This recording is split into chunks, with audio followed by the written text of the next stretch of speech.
ગાંધીનગરમાં કેન્દ્રીય ગૃહમંત્રી અમિત શાહ પોતાના મત વિસ્તારમાં મંગળવારે વિકાસના કામોના લોકાર્પણ અને ખાતમુહૂર્ત કરશે, જેમાં ગાંધીનગર સેક્ટર 21 ખાતે નિર્માણ પામેલી 6 માળની આધુનિક લાઇબ્રેરીનું લોકાર્પણ કરવામાં આવશે। આ લાઇબ્રેરીનું નિર્માણ 20 કરોડના ખર્ચે સ્માર્ટ સિટીને અંતર્ગત બનાવવામાં આવેલી છે। તો ગ્રંથપાલ ડોક્ટર જયરામ દેસાઈએ જણાવ્યું હતું કે સેક્ટર 21નું આ ગ્રંથાલય સવારે 8 વાગ્યાથી રાત્રિના 12 કલાક સુધી એટલે કે કુલ 16 કલાક વાંચકો માટે ખુલ્લું રહેશે। સભ્યપદ મેળવ્યા પછી કોઈપણ એક સભ્ય પોતાના નામ ઉપર 4 પુસ્તકો એક સાથે લઈ જઈ શકશે।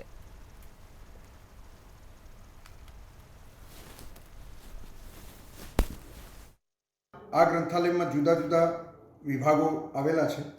એક બેઝમેન્ટમાં પાર્કિંગની વ્યવસ્થા કરેલી છે। પાર્કિંગમાં 150 વ્હીકલ એકી સાથે રહી શકશે।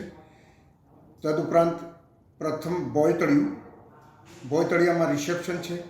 વાંચનાલય વિભાગ છે, એમાં દૈનિક પેપર અને સામયિકોનો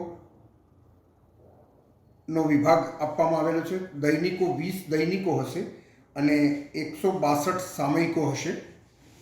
તદુપરાંત અહીંયા જિલ્લા ગ્રંથપાલની કેબિન, કાર્યાલય, સિનિયર સિટીઝન વિભાગ, ઈ લાઇબ્રેરી,